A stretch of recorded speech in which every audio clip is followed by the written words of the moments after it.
Extrait des paroles lumineuses de l'imam Hussein. Je ne vois la mort qu'un bonheur et la vie avec les prévaricateurs qu'une angoisse. Il est illicite de s'humilier. Les gens sont les esclaves de cette vie alors qu'ils lèchent à peine la religion. Ils continuent à garder celle-ci tant qu'elle leur apporte du bien. Mais dès qu'ils sont touchés par une épreuve, les religieux se font très rares. Si vous n'arrivez pas à être de bons croyants, alors au moins, soyez des hommes libres dans votre vie. Salawat.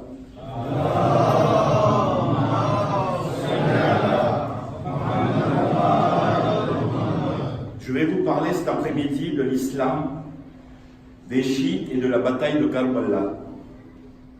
La bataille de Karbala, le baptême de sang des chiites.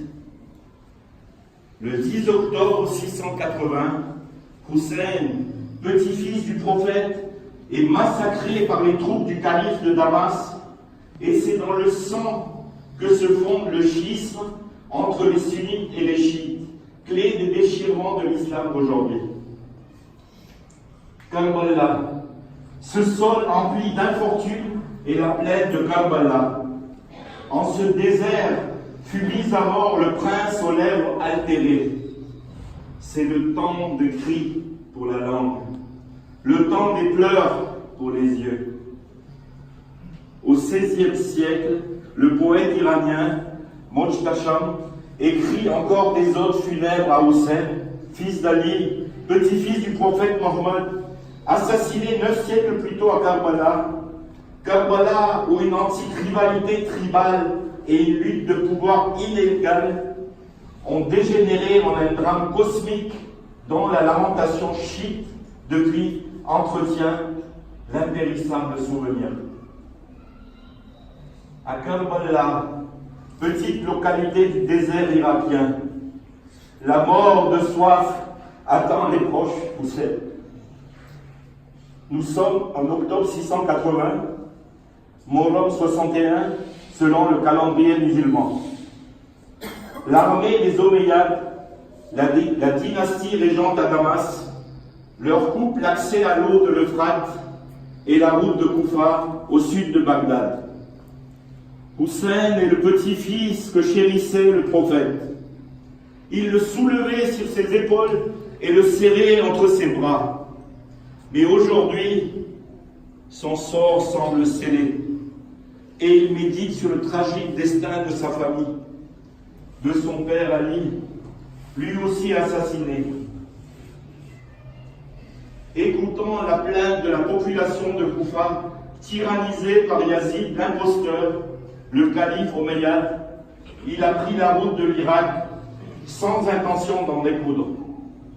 Il n'a d'ailleurs pour escorte que sa famille et quelques dizaines d'hommes, mais son expédition ressemble à une marche vers la mort. Muslim ibn Aqil, son cousin, parti en avant-garde et tué. Les notables de Koufa le lâchent un à un. Hussein tente de négocier avec Yazid, est prêt à faire allégeance quand un émissaire exige une reddition humiliante. Le 10 octobre, l'armée omeyyade décide d'en finir et de briser la résistance des derniers descendants mâles du prophète. Le combat est désespérément illégal. Les têtes volent une à une dans le sable. Hussein et ses guerriers sont transpercés, décapités, écartelés, piétinés par le sabot des chevaux et des chameaux. Les Omeyyades s'acharnent sur les cadavres. La vie des femmes est épargnée, mais Zainab, demi-sœur d'Hussein, est transférée de force à Damas, où elle vivra jusqu'à sa mort en résidence surveillée. Les dépouilles des martyrs sont ensevelies à Karbala, où chaque année, le jour de l'Ashura, les chiites défilent encore en pèlerinage. Karbala est une échauffourée plus qu'une bataille rangée. Elle décide pourtant du cours de l'histoire. Elle met un terme à la saga de fer et de feu qui a suivi la mort du prophète en 632. Cette litanie impie de conspiration et de trahison s'achève dans une plaine désertique par une complète victoire omeyyade. Mais le rituel du massacre d'Hussein par des mains musulmanes en dit long, près d'un demi-siècle après la naissance de l'islam, sur la résistance des mentalités ancestrales et tribales. Dans le baptême de sang de Karbala, naît une piété chiite fascinée par le deuil et le martyre. Les chiites font de Karbala le lieu de sacrifice suprême et consenti, et d'Hussein le modèle du combattant victorieux et valeureux, défendant sa liberté et son honneur, prêt à mourir pour revenir à la pureté de l'islam des origines. Pourquoi a-t-il fallu que le sang coule du vivant même du prophète et après son ensevelissement, projetant sur l'islam une tache indélébile? Si Mahomet, le dernier des prophètes, le sceau, ne peut avoir de successeur, la direction de l'empire naissant suscite bien des convoitises. Il n'a pas d'autre descendance mâle qu'Hassan et Hussein, encore enfants, nés de sa fille Fatima et d'Ali, son cousin et son gendre. Après les funérailles du prophète en 632 à Saqifa, près de Médine, deux légitimités s'affrontent donc. Celle des compagnons du prophète, les Shahaba, hommes d'expérience, premiers convertis selon la tradition sunnite, soit une légitimité de type tribal traditionnel. Et celle minoritaire de la famille du prophète qu'incarne le jeune Ali, premier converti aussi, précurseur des chiites, de Shia, le parti d'Ali, soit une légitimité de type coranique encore faiblement suivie. Les premiers l'emportent. Ils vont donner à l'histoire les trois premiers califes de l'islam, de 632 à 656. Abu Bakr qui réprime le retour à l'apostasie. Omar et Othman qui consolident l'État, conquièrent l'Iran, l'Afrique du Nord, l'Asie centrale, jusqu'aux confins de l'Inde. Les deux derniers finiront dans le sang. Mais il est impossible de comprendre le chiisme originel de l'islam sans s'arrêter sur la mise à l'écart d'Ali qui, aujourd'hui encore pour les chiites, constitue le coup d'État initial, la faute première, le début de la décadence de l'islam majoritaire. Ils n'ont jamais cru qu'un chef de l'envergure du prophète ne soit pas donné de successeur. C'est contraire à toute logique coranique et à la tradition prophétique. Moïse avait à ses côtés Aaron et Josué. Jésus avait Simon et Pierre. Les chiites accusent donc les sunnites d'avoir trahi le prophète, expurgé du Coran les consignes de sa succession par Ali. Ils créent alors leur propre tradition à base de hadiths. Faisons d'Ali l'héritier naturel, le premier des musulmans, le premier imam.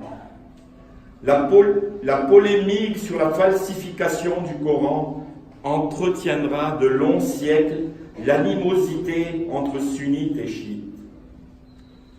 Mahomet a 30 ans quand Ali naît à la Mecque vers l'an 600. Mahomet, orphelin, a été adopté par son oncle Abu Talib, père d'Ali. Ali, qui a 9 ans quand Mahomet reçoit la révélation, deviendra l'enfant du Coran, le deuxième musulman après Khadija, l'épouse bien-aimée du prophète. Ali, s'il est trop jeune pour combattre les infidèles de la Mecque, il émigre avec Mahomet à Médine, épouse sa fille Fatima, qui, avec ses deux fils, Hassan, né en 625, et Hussein en 626, occupent une place centrale dans le panthéon chiite. Ali est celui qui tire Mahomet des situations les plus difficiles, conquiert des positions imprenables. Quand Mahomet s'enfuit de la Mecque, Ali dort dans son lit pour abuser ses poursuivants. L'iconographie le dépeint portant l'épée à 2 pointes, héritée du prophète, et c'est à lui que Mahomet aurait confié, privilège ainsi, tous ses biens et les intérêts de son clan. D'innombrables anecdotes font d'Ali le successeur désigné. En mars 632, le prophète et Ali se reposent près de l'étang de Koum, à mi-chemin entre Médine et la Mecque, où le prophète revient pour mourir. Mahomet prend alors Ali par la main et déclare: « Toute personne dont je suis le maître a également Ali pour maître. » Ce sont des paroles d'adoubement. Les témoins ne s'y trompent pas. Félicite Ali et le plébiscite comme commandeur des croyants. Cette scène est encore commémorée chaque année par les chiites. Les sunnites ne contestent pas les propos du prophète, mais n'y voient qu'un simple témoignage de confiance pour son cousin, son gendre et frère en islam. Un quart de siècle s'écoule avant qu'Ali ne succède enfin comme calife à Othman, assassiné en 656 par une population révoltée par son népotisme. Un quart de siècle qui va nourrir chez les chiites un infini ressentiment contre les premiers califes usurpateurs, mais aussi une attente de type messianique, donnant toute son originalité et sa force au chiisme naissant. Voulu par Dieu, ce temps de patience est une mise à l'épreuve des vertus d'Ali.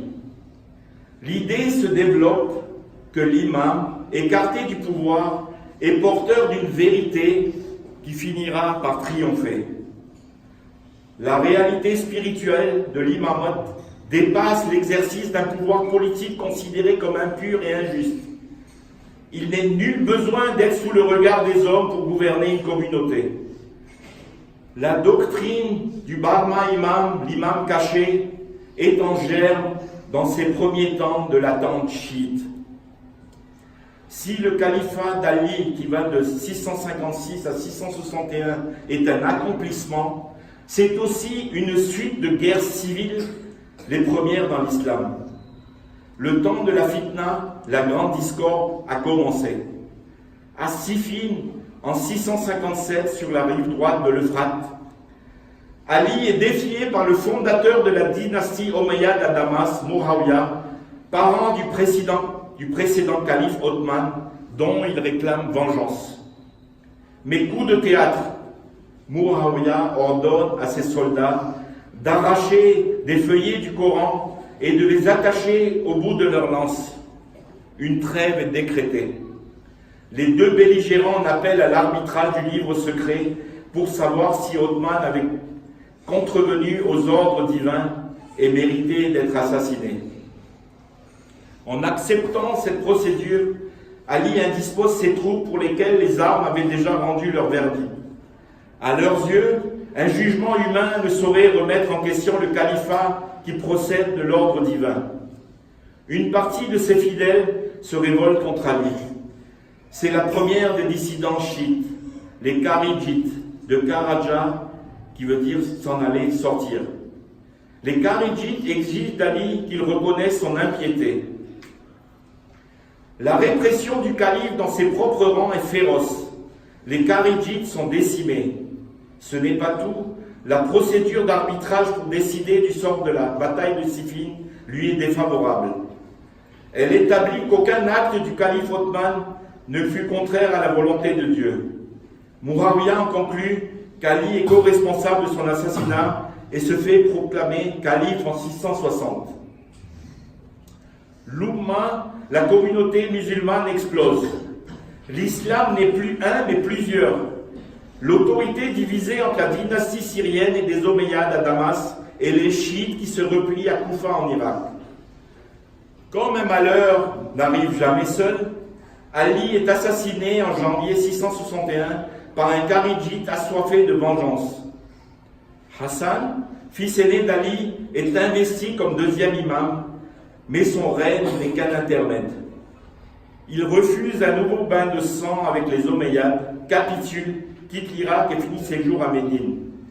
C'est donc à Hussein, second fils d'Ali, le troisième imam, qu'il appartiendra de solder les comptes de cette interminable guerre de succession. La bataille de Karbala est en filigrane. Le chiisme est définitivement consommé. L'étonnant est que tout se soit joué dès les premières années. Du destin tragique de la famille d'Ali naît une religion de la passion et du mystère, comme dit du schisme André Miquel, en guerre contre tout tyran, porteur d'une violence révolutionnaire de type messianique, obsédé par des pulsions de pureté et de mort, exaltant le martyr pour le triomphe de la justice et du vrai islam. D'autres massacres suivront sous les règnes omeyyades et abbassides. Mais Karbala est le condensé de toutes les persécutions, le symbole qui rappelle aux chiites que le malheur présent n'est rien en comparaison du malheur que fut le double assassinat d'Ali et de Hussein. Depuis les mausolées d'Ali à Najaf, d'Hassan à Médine, de Hussein à Karbala, de Zainab à Damas, des dizaines d'autres sanctuaires en Iran et en Irak ne désemplissent pas. Ils donnent lieu à des processions sanguinolentes avec flagellation, amputation qui défient l'imagination. Deuil et espérance millénaristes font partie de la mentalité chiite. Une espérance qui repose exclusivement sur l'imam.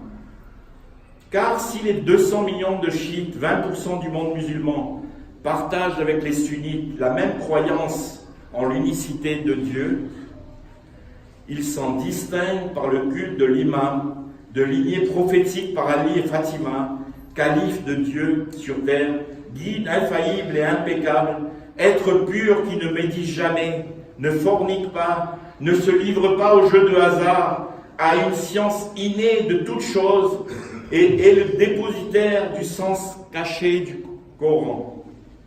Car la vision duelle du monde chiite comprend toujours un niveau secret, ésotérique et un niveau manifeste, exotérique. À cet égard, l'imam constitue la révélation aux hommes de Dieu inconnu. Des chiites ne parlent pas d'incarnation comme le font les chrétiens, mais de manifestation divine, de théophanie. Pour les chiites, l'imam est le reflet de la perfection, l'être céleste, cosmique, l'homme primordial. Le Coran est le guide silencieux, et c'est l'imam qui le fait parler. L'imam et le Coran parlant.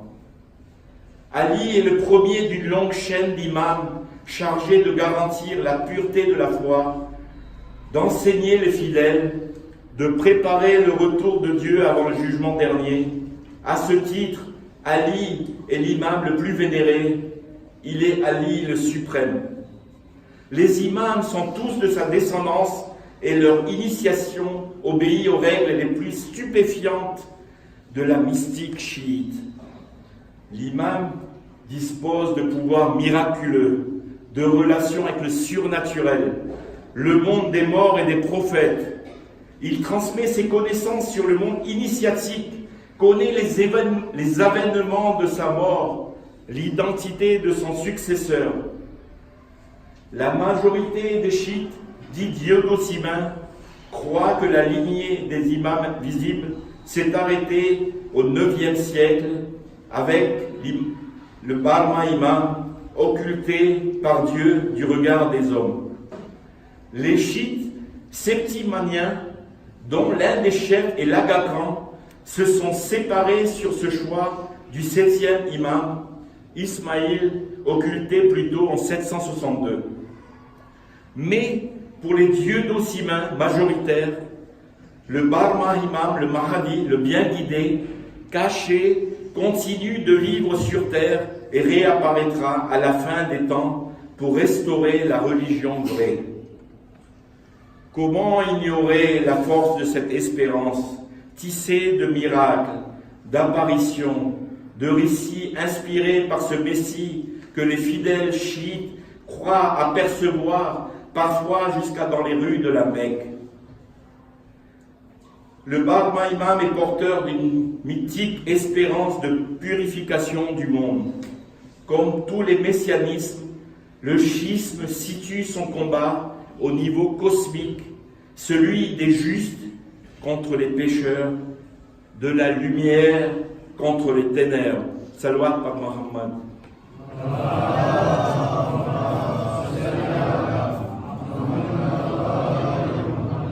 Je vais terminer par les enseignements de Karbala. Mon Dieu, accepte ce sacrifice de notre part. Il était clair que l'imam Hussein alayhi salam, par son soulèvement contre la dictature omeyyade, ne voulait pas prendre le pouvoir. Et si telle était son intention, il aurait rebroussé chemin lorsque les nouvelles du meurtre de Muslim et de la trahison des Koufiens lui furent parvenues. L'imam Hussein voulait tout simplement montrer aux musulmans la voie de la liberté. Il ne faut jamais légitimer un pouvoir injuste, quitte à sacrifier sa vie. Le mot Ashura est dérivé du mot arabe Ashr, qui signifie 10 ou dizaine. Ce sont les 10 premiers jours du mois de Muharram, au cours desquels cette épreuve eut lieu qu'on célèbre. Et chaque année, les adeptes de Al-Bayt commémorent les martyrs d'Imam Hussein alayhi salam, le maître des martyrs et de ses fidèles compagnons qui s'étaient sacrifiés pour la survie de l'islam pur. Avant le massacre de Karbala, le jour de Ashura n'avait aucune particularité, mais depuis lors, il devint le symbole de la résistance contre la tyrannie et l'emblème de tout homme libre qui préfère plutôt mourir que vivre aux dépens de ses principes. Ashura est le jour de tous les hommes libres. Ashura est la fête de tous les révolutionnaires en quête d'équité et de justice. Ashura est le jour du sacrifice sublime pour l'amour de Dieu. Salawat par Muhammad.